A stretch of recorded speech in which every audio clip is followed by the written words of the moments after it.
दोस्तों 30 जून 1999 की सुबह अमरीकी रियासत मिजोरी के शहर जेफरसन काउंटी के जंगलात में एक 16 साला लड़के की लाश मिली।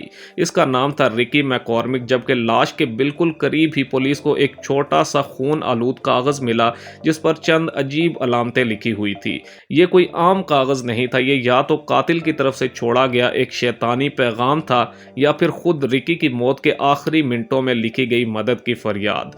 25 साल गुजरने के बावजूद ये 5 मुख्तसर लाइनें दुनिया के माहिरीन और क्रिप्टोग्राफर्स के लिए एक नाकाबिले अबूर दीवार बनी हुई हैं। दोस्तों इस तहरीर में कुल 23 अलामतें थी, चंद अंग्रेजी हरूफ जैसे AKMTY, कुछ नंबर्स जैसे 4, 3, 8 और कुछ खास अलामतें जैसे प्लस और सवालिया निशान।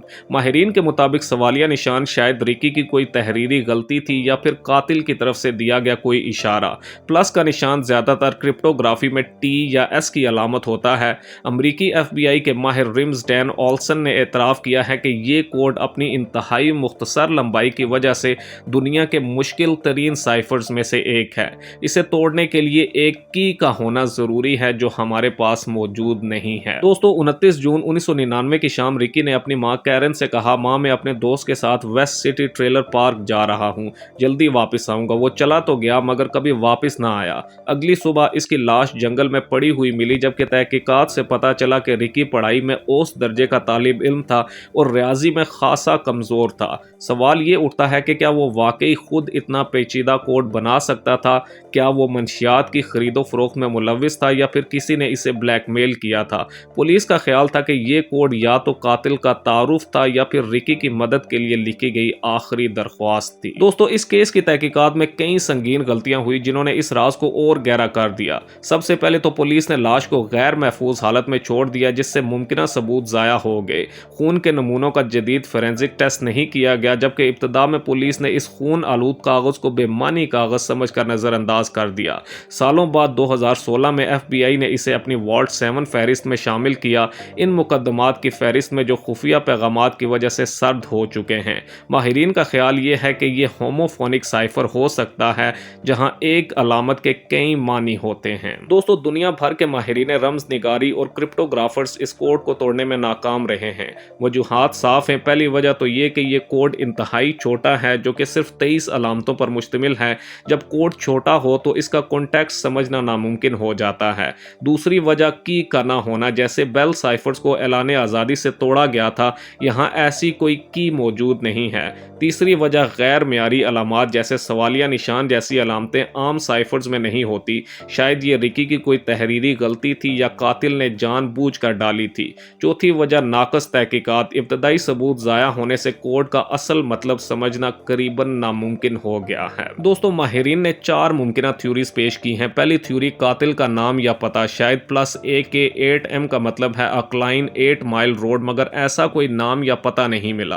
दूसरी थ्योरी, मंशियात का कोड जैसे प्लस M मिथ की अलामत के तौर पर इस्तेमाल किया जाता है, जबकि सवालिया निशान और T ट्रेड की तरफ इशारा करता है, मगर रिकी के जिस्म में मंशियात का कोई सबूत नहीं मिला। तीसरी थ्योरी, खतरे की घंटी, शायद रिकी ने लिखा T8Y3 यानी दे आर वॉचिंग मी, वो मुझे देख रहे हैं, मगर वो कौन? चौथी थ्योरी, बेमानी धोखा, कातिल ने पुलिस को गुमराह करने के लिए बेतरतीब निशान लिख दिए। ये सबसे डरावनी थ्योरी है क्योंकि इसका मतलब है कि कोड का कोई जवाब ही नहीं है। दोस्तों रिकी की मां कैरन मैकॉर्मिक आज भी बेटे के कातिल की गिरफ्तारी के लिए सरगर्दां है।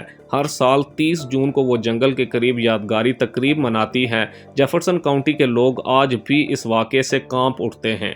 मकामी अखबारात हर साल इस पर खसूसी रिपोर्ट शाया करते हैं, जबकि रिकी के साथी जो अब 40 साल के हो चुके हैं आज भी खौफजदा हैं। एक मकामी सहाफ़ी मार्क जॉनसन का कहना है कि ये कोड सिर्फ 23 निशान नहीं, ये एक माँ के आंसुओं का निशान है जो हर रोज़ ताज़ा होता है। दोस्तों 3 जदीद टेक्नोलॉजीज़ इस राज को खोलने की उम्मीद दिलाती हैं। Number 1, artificial intelligence. ChatGPT जैसे निज़ाम अब अरबों कॉम्बिनेशंस को कुछ सेकंड्स में चेक कर सकते हैं। नंबर 2, जदीद DNA टेक्नोलॉजी। खून के पुराने नमूनों पर नए टेस्ट मुमकिन हैं जो शायद कातिल का डीएनए ढूंढ लें। Number 3, quantum computing. गूगल और आईबीएम की मशीनें ऐसे पेचीदा हिसाब किताब कर सकती हैं जो आम कंप्यूटर्स के लिए नामुमकिन हैं।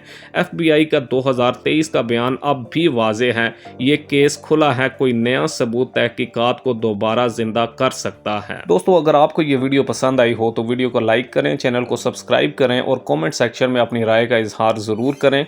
मज़ीद ऐसी ही पुरस्कार वीडियोज़ देखने के लिए हमारे साथ जुड़े रहें। अगली वीडियो तक के लिए अल्लाह हाफिज़।